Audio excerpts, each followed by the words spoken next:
A black family's peaceful birthday barbecue turned tense when a white neighbor called the police simply because their joy felt too loud. Linda thought rules gave her the right to control who belonged, and her call nearly ruined everything. But when the police chief arrived and sat at the picnic table instead of shutting it down, the balance shifted.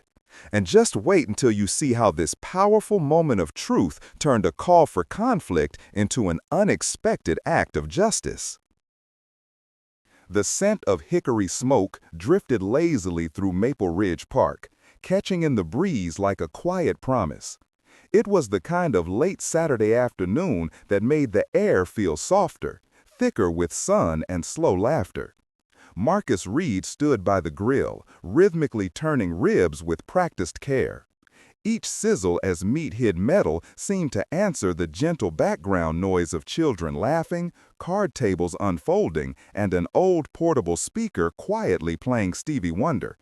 His wife, Tasha, laid out bright paper plates, yellow ones with sunflowers, picked out by their daughter, Naomi. Across the picnic table, Jaden, their 9-year-old, crouched to help his little sister finish chalking out a hopscotch course beside the shelter. It had taken weeks to coordinate the date, reserve the park shelter, gather friends and family. But now, with the ice cooler full, balloons tied gently to the fence post, and Marcus's secret barbecue glaze caramelizing just right, everything finally clicked into place. 2 lots away, obscured by a chain-link fence and a rosebush trimmed so precisely it could have been shaped with tweezers, Linda Gallagher stood at her back window. She didn't open it. She didn't wave. She simply watched. Her expression was unreadable, part scrutiny, part discontent, the kind of look that filtered out joy and searched instead for flaws. Her fingers hovered near her phone. Linda had lived in the same 2-story beige house for almost 25 years. Since her husband passed the previous winter, she'd taken a particular interest in the neighborhood, watching, noticing, reporting. Small things mostly. A mailbox painted the wrong shade of green, a dog off-leash at dusk, garden lights left on past midnight. Each time, she cited concern for the community when she called the homeowners association. Today, her concern found a new target. The sound of laughter, not wild, not unruly, just loud enough to carry, pulled her attention sharply back to the park. Her eyes narrowed. She noticed the grill first, then the number of cars, then the music, low but undeniably present. She didn't cross the street. She didn't ask what was happening. She didn't approach the family with a question or curiosity. Instead, she dialed. To the dispatcher, her tone was clipped but firm. "Yes, I'd like to report an unauthorized gathering," she began. "There's open flames. I can't say for sure, but it might be unsafe. And there's a lot of people. It's getting loud." She never mentioned the birthday balloons, or the family's permit, clearly posted near the shelter entrance, or the fact that the crowd was, in reality, 3 generations gathered around folding chairs and a birthday cake box from the local grocery store. Dispatch took the report. 15 minutes later, the first police cruiser pulled in to the edge of the park. The blue and red lights, though not blaring, caught instantly in the glass of nearby parked cars, flickering across the grass like a warning. Conversations trailed off mid-sentence. A frisbee dropped to the ground. Someone turned the music off. Marcus didn't flinch, but his grip on the tongs tightened. Tasha turned to check on the kids without a word. Jaden, sensing something unfamiliar in the air, stood up straighter. Even the birds seemed quieter. The officer stepped out, hands calm but postures alert, eyes scanning. The sun still shone, the grill still smoked, the picnic still looked, by all outward appearances, ordinary. But something had shifted. The warmth of the day now carried a chill, not in temperature, but in mood, subtle yet unmistakable, like a summer sky that suddenly clouded over without warning. What had moments before been a celebration now hung in suspension, everyone holding their breath, waiting to understand what crime, if any, had been committed. other than gathering with joy.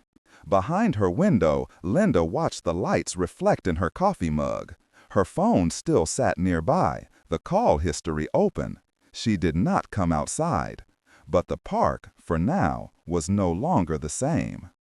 The sound of tires crunching over gravel reached the edge of the park like a low drum beat. Two uniformed officers stepped out of the first cruiser, moving with a practiced calm.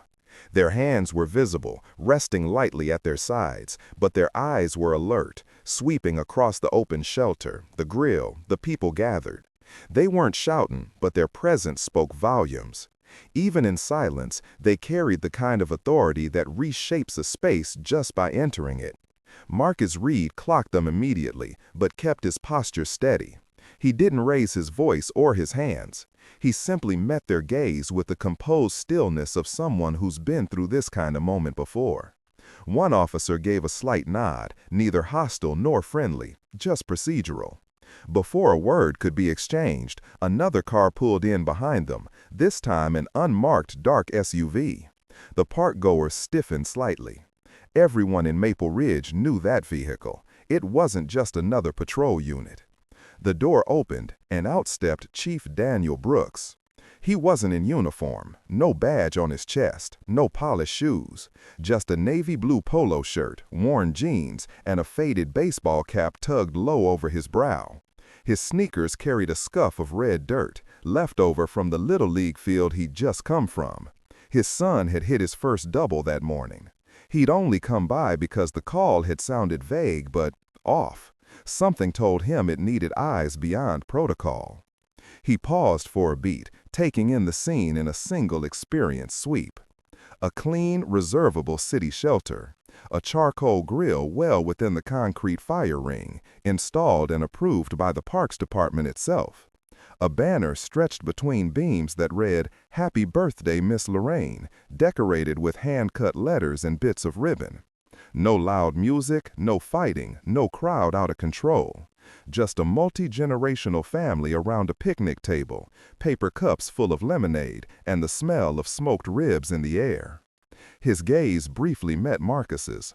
Neither man spoke, but something passed between them, an unspoken recognition of the stakes. What the chief did next wasn't in any manual. He didn't ask for ID. He didn't reach for a citation pad. He didn't call in backup.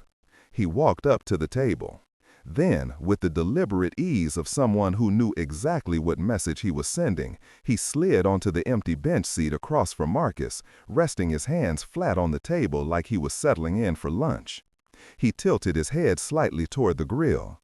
"Smells like my grandmother's recipe," he said, his tone casual but clear. "You got room for one more?" The moment hung in the air like the last note of a song, waiting for resolution. The officers behind him froze mid-step, not expecting this turn. They looked at each other, unsure whether to approach or stay back. Protocol hadn't trained them for this. Across the grass, a small group of neighbors, some who had come for the cookout, some who had simply wandered over from nearby houses, watched in silence. They didn't know whether to cheer, exhale, or brace for the worst. It was like the scene itself had turned into a question, and no one yet knew the answer. On the sidewalk, just beyond the park fence, Linda Gallagher stood motionless. She hadn't come closer, not really. She lingered at a distance, her phone still up, recording, though now her grip had gone slack and her mouth hung just slightly open. This was not what she had expected. She had seen blue lights and assumed they would do what blue lights often did: disperse, discipline, reset the tone. But now the most senior officer in the city had just taken a seat beside the very man she'd reported. And he was smiling. Marcus said nothing at first. He glanced briefly at Tasha, who gave the smallest of nods. Then he lifted the tongs and turned a rack of ribs one more time. "Depends," he said, finally, voice steady. "You eat spicy or you just pretend to?" A ripple of low laughter traveled through the table, barely more than a breeze, but it broke the tension just enough to let everyone breathe again. The chief grinned. "I'm from Louisiana, try me." It wasn't a speech. It wasn't a statement. It was something else entirely. It was presence. It was choice. It was a subtle line in the sand, drawn not with defiance, but with dignity. No one clapped. No one made a scene. But in that quiet, ordinary moment, over a picnic table and the scent of hickory smoke, a clear signal was sent. This wasn't going to play out the way it was expected to. It would be easy to call Linda Gallagher bitter, or small-minded, or the type of neighbor who only ever looked out her window to judge. But that wouldn't be the full truth. Linda didn't hate cookouts. She didn't hate noise or music or laughter. In fact, not so long ago, her own backyard had hosted more than a few weekend barbecues, the kind with folding chairs in crooked rows and Pete's famous chili bubbling on a propane stove by the garage. Back then, the Gallagher house was known for its garden lights and fresh-baked cookies around the holidays.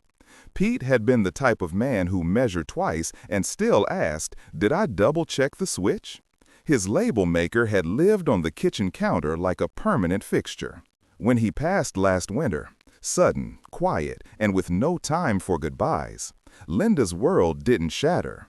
It narrowed. The silence inside the house pressed down on her. It echoed. It wandered the halls and rearranged the air. Where once there had been lists and plans and shared glances across the dinner table, there were now bylaws, routines, and rules. The Homeowners Association manual became her bedtime reading. She found comfort in structure, in knowing exactly where the property line ended, how many feet a tree could grow before it was encroaching, and which brand of mailbox paint the neighborhood approved. To the outside world, these things might have seemed petty. To Linda, they were control, something solid to cling to when everything else had shifted beneath her feet. So when the Reeds arrived with their bright tablecloths and loud laughter and warm music, something inside her recoiled, not from malice, but from displacement. The street that had once felt like hers, familiar, ordered, quiet, now felt like it belonged to someone else. Or maybe it never really had. It wasn't the barbecue that bothered her. It was the volume of belonging. And when belonging didn't include her, the unease turned quickly into suspicion. That suspicion, in turn, found a number to dial. Across the park, Marcus Reed had no illusions about how fast joy could be misread. He and Tasha had chosen this park carefully, not because it was the prettiest, but because it was the safest, on paper at least. It had designated shelters you could reserve online, posted rules, clear boundaries. It was the kind of place that said, "We planned this. We did it right."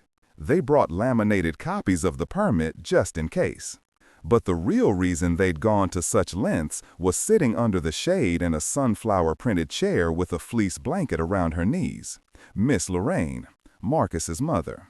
The woman who taught him to season ribs not just with spices, but with patience, low and slow, like the good things in life. She had just finished chemo 2 weeks before. Her appetite had only recently returned, and her first request had been simple. "I want to sit outside. I want to smell the smoke. I want to laugh with my babies." That was all. So Marcus fired up the grill, and Tasha sent out evites with attached maps. They even brought extra food for anyone who might wander over, just in case the day invited strangers to become neighbors. But when the cruiser lights flickered across the park and conversations dimmed, Marcus felt something old stir in his chest. Not panic, not quiet, but something deeper, more familiar, a muscle memory of being misunderstood, a gut instinct that no amount of permits or perfect behavior could protect you from someone else's fear. He didn't move toward the officers. He didn't raise his voice. He simply stood still, tongs in hand, and watched. Chief Daniel Brooks had seen it all. 27 years in uniform will do that. He'd walked into every kind of call. Quiet houses where trouble waited behind a closed door, and loud houses where everything was fine. He learned that context matters, and that sometimes people didn't call the police because of danger. They called because they were uncomfortable. And too often, that discomfort had a pattern. Today, when he received the call summary, open flames, Crowd gathering, noise complaint. Something about it tugged at him. Not because it sounded urgent, but because it sounded familiar. He came personally, and what he saw when he arrived wasn't a threat. It was a family. The bench across from Marcus wasn't a random choice. It was deliberate, a signal. He wasn't going to conduct an inquiry from a distance or bark instructions across a lawn. He was going to sit, to listen, to eat, not because it was a statement, because it was the right thing to do. He turned to his officers with quiet authority, not undermining them, but guiding them. "We'll do our due diligence," he said, "but we're also going to eat, because my grandmother would haunt me if I didn't." It was a moment of stillness with weight, a declaration that law enforcement didn't have to mean escalation, that leadership didn't require volume. It required humanity. Around them, the park seemed to exhale, not fully, not yet, but enough to let people shift in their seats again. Kids returned to their chalk drawings. Music stayed off, but laughter crept back in cautiously, like a bird returning after a storm. The table became more than a picnic spot. It became a quiet battleground for understanding, not in confrontation, but in contrast. On one side, the urge to control a world that had grown unfamiliar. On the other, the desire to celebrate a life that had fought its way back from the brink. And in the middle sat a plate, offered and accepted. Motives, fears, and histories all laid bare, not shouted, not defended, just quietly revealed. The story wasn't over, but now it had a heartbeat. The air in the park had shifted. Not in temperature. The sun still sat warm and golden above the trees, but in weight, in silence, in the sense that something important was about to happen. You could feel it in the way people leaned just slightly forward in their folding chairs, in the way a few hands froze halfway to their drinks. Even the kids paused their chalk games, watching with instincts they didn't yet know they had.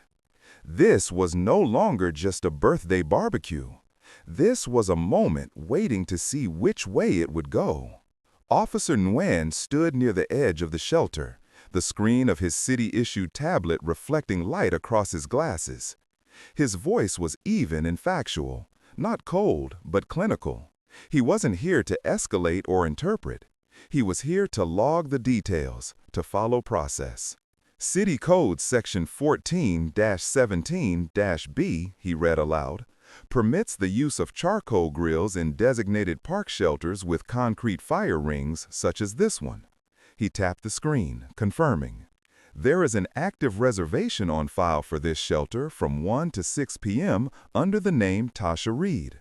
Permit was submitted online and approved 5 days ago. More scrolling. Noise level is currently measured at 58 decibels, within daytime park limits. Banner is affixed with removable tape, no staples or permanent adhesives. All guidelines appear to be met. He looked up. His tone didn't change, but his silence afterward felt like a statement in itself. Tasha, standing near the picnic table, exhaled. Not relief exactly, but confirmation. They had done everything right. And yet here they were, still being treated like a question mark. But Linda Gallagher wasn't finished. She had crossed the grass, her steps stiff, jaw tight, phone still in hand like a badge. Her voice, when it came, was sharp around the edges, more defensive than aggressive, but trembling with something deeper. "I know what I saw," she said, then hesitated. I heard. It was loud, and there was smoke and people I didn't recognize." Her voice trailed off. What had sounded certain in her living room now sounded unsteady in the open air. Tasha turned to face her fully. The moment had come. Weeks of researching parks with good reputations. Months of reminders to her children. Say please, don't run in the store. Keep your hands visible. Years of walking through life with the quiet, exhausting weight of proving you belong where you already are. And for what? For someone to see their joy and mistake it for danger? Her voice was calm but unshakably clear. "You didn't see a hazard," Tasha said. "You saw us." That single sentence rang louder than any siren. Marcus, still holding the tongs, slowly set them down on the edge of the grill.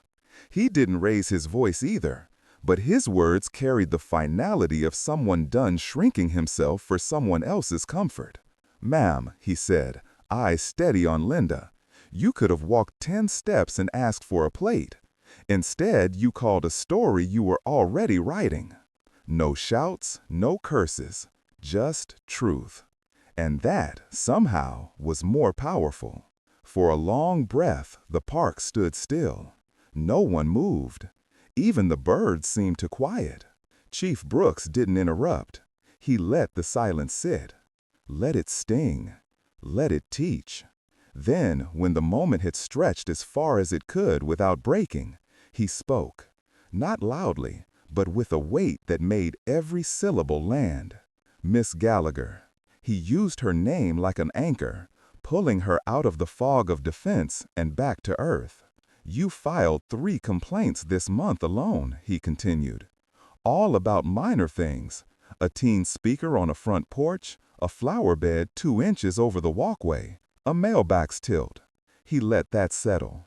Then, with a calm that could only come from long experience, he added, "You also have a backyard fire pit built too close to your fence line. According to code, that's a citation waiting to happen." Another pause. "We could cite you today," he said evenly. "We could escalate. You know how that goes." Then he leaned forward slightly, resting his hand gently on the table, not as a threat, but as an alternative. "Or we can try something else." Linda blinked.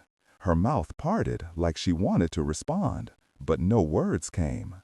The rules, her safety net, her armor, weren't protecting her now. They weren't shielding her from the quiet spotlight suddenly shining back in her direction. Her phone, still recording, dipped lower in her hand. Her voice, when it finally arrived, was smaller than before. The fire pit was Pete's," she murmured. "He built it last spring. It was his project." There it was, a crack in the surface. Not an excuse, not a justification, just a glimpse into what had been swirling beneath her certainty. Loss, loneliness, control, trying to fill an empty chair on the back patio. Her eyes flicked to Miss Lorraine, who had been watching quietly this entire time. Lorraine said nothing. She simply lifted her fork, still holding a bite of potato salad, and made a small, subtle gesture. A half wave, half invitation. It was graceful, wordless, decidedly human. Like a grandmother saying, "Child, I see you. The question is, what will you do now?" Linda didn't move yet, but something in her posture changed, just slightly. The park was still watching. But now, it wasn't waiting to see what the officers would do. It was waiting to see what Linda would choose. The smoke had softened by then, curling into thin wisps as the last rack of ribs sat warming on the edge of the grill. The sun leaned low in the sky, casting long shadows across the playground and stretching golden light across the shelter floor like a blessing. Chief Brooks lifted a rib from the tray, took a bite, and let the flavor settle before he spoke. "My grandmother used vinegar in the mop sauce," he said with a slow smile, licking his fingers in quiet approval. "You're using brown sugar." It wasn't a critique, it was connection, a bridge built not with authority or paperwork, but with memory.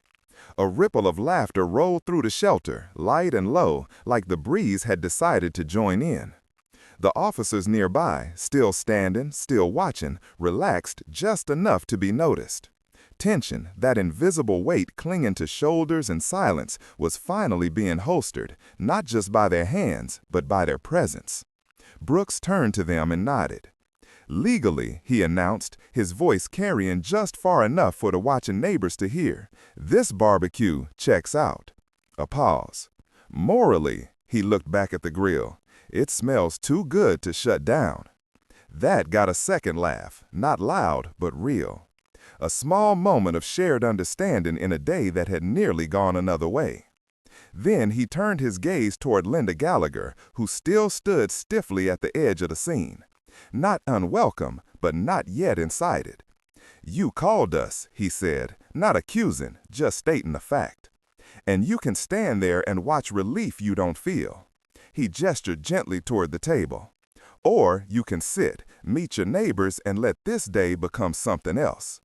It wasn't an order. It wasn't even an invitation. It was a door, and it was open. Linda didn't move at first. Pride and guilt wrestled behind her eyes, the kind of internal conflict that doesn't show in sound, only in hesitation. Her feet shifted. Her phone now hung forgotten at her side. She looked not at Marcus or Tasha or the officers, but at the picnic bench, the literal seat at the table. Grief is a lonely thing. But sometimes loneliness doesn't need a solution. It just needs somewhere to sit. She walked forward slowly. No applause followed, no music swelled. She just sat, rigid at first, as if unsure whether the bench would hold her. But then her posture softened just a little, not because anyone told her to, but because a small hand slid something across the table toward her. A cookie, frosted, wobbly, clearly homemade. Naomi didn't say anything, didn't perform forgiveness or force a smile. She just offered a cookie and went back to her drawing. And Linda, who had once recorded from behind her window, took the cookie in silence and took a bite. It was excellent. She looked up at Tasha, and her voice cracked just slightly. "I'm sorry," she said. "I made this about rules instead of people." It wasn't poetic, it wasn't rehearsed, but it was honest. Tasha nodded once. Not because that apology erased everything, not because fear disappears with a sentence, but because the kids were already asking if the chief would judge their lemonade contest, and someone had to make the next plate. Across the table, Marcus passed Linda a napkin and said nothing. Sometimes quiet is mercy. Later, after the food was gone and the kids had started drawing murals with chalk across the concrete, hearts, names, doodles of cats wearing sunglasses, Chief Brooks found the park director, who'd arrived flustered and suspicious halfway through the gathering, but ended up staying for dessert. "I've got an idea," Brooks said. "Neighbor night, once a month. Open table, open invite. City waives the shelter fee if you bring enough to share." The park director raised an eyebrow, chewing thoughtfully on a toothpick. "You gon' cook?" he asked. Brooks chuckled. "No," he said, "but I'll eat." He turned back to Linda before he left and gave her a look that wasn't pressure, just possibility. "I'll send someone by to help you fix that fire pit," he said. "We'll mark it right, but there's a condition." Linda waited. "Next month," he said, "you bring Pete's chili. You can call it a permit for belonging." She smiled, small but sincere. "He'd like that," she whispered. By sunset, the park looked different. Not cleaner, not quieter, just fuller. The hopscotch grid had grown into a colorful sprawl, kids and grown-ups alike adding their names to the concrete. Linda's perfect handwriting had found a new home, labeling each leftover dish on index cards: Tasha's peach cobbler, Miss Lorraine's ribs, Naomi's famous cookies. She no longer used labels as warnings. Now they helped people find their way. Miss Lorraine sat in her chair, blanket on her lap, watching her grandkids race the chief's son to the water fountain. Marcus packed up the final rack of ribs for tomorrow's sandwiches. The officers left quietly. No sirens, no reports, no incident. And Linda, who once called to divide, stayed to help fold chairs. Because this time, the story didn't end with confrontation. It ended with communion. Satisfaction didn't come from humiliation or lectures. It came from the neighbor who once chose distance, choosing, however awkwardly, to sit. It came from a chief who used his power not to police peace, but to protect it. It came from rules not ignored, but rewritten, back to their original purpose, to make people safe enough to be human. As the lights blinked on overhead and the last of the smoke faded into twilight, the title of the day revealed itself, not as a headline, but as a quiet memory that mattered. The day a white neighbor called the police on a black family's barbecue and froze when the chief sat at their table.